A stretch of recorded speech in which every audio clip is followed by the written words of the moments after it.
It's a well-known fishery up there in eastern California and Nevada, the East Walker River, a famous fly fishing destination, the Miracle Mile up there.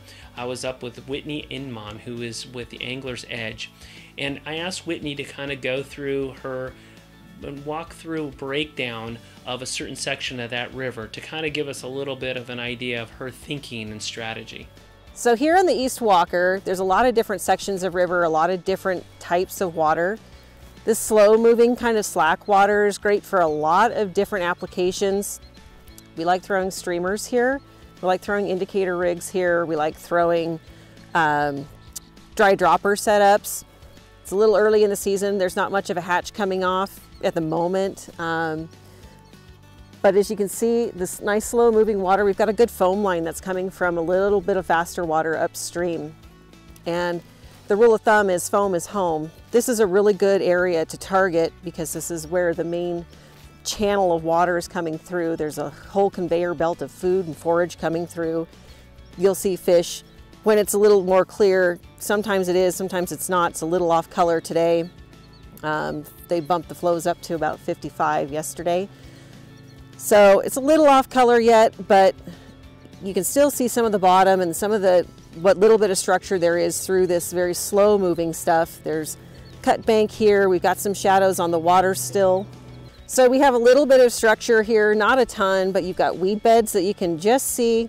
It's really handy to wear polarized lenses, not only to cut the glare of the water, also for eye protection. You get a bad cast, keep your eyes safe, or you have to snap your flies off and your line comes shooting back at you.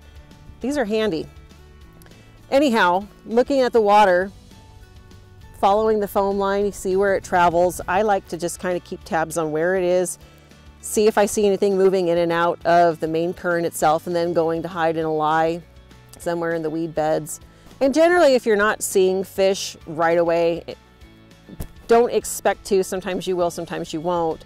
I generally start from the inside and work my way across. So if something's holding over here, I'm going to start over here, work my way across so I'm not spooking it, or I'm not casting over fish that could be right here close to me that now I've kind of blown the whole hole. Might have spooked what was here and it went over to where this other fish was that I was targeting.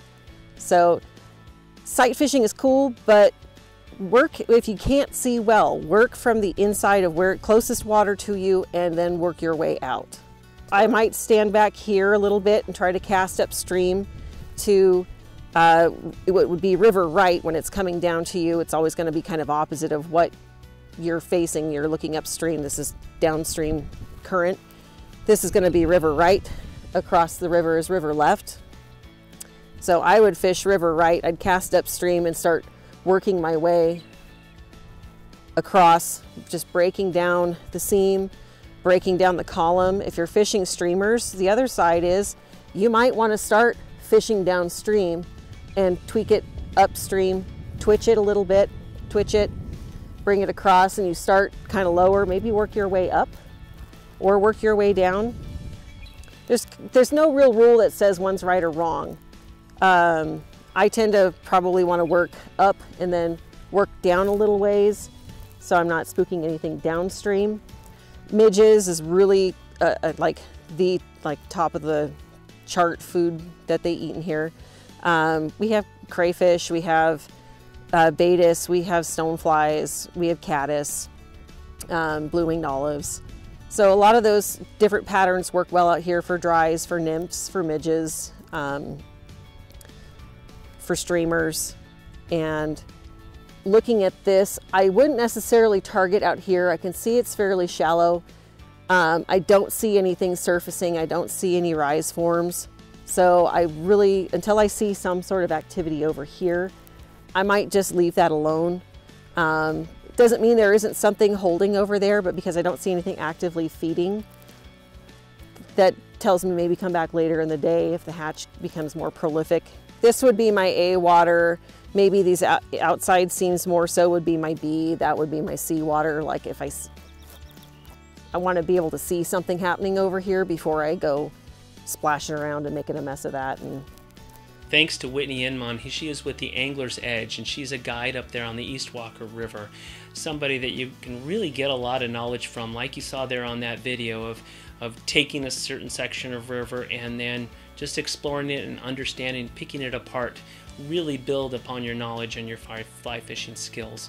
If you want to be put in touch with Whitney, she is a fantastic guide up there and knows her stuff and has been on those waters for many, many years, a long time.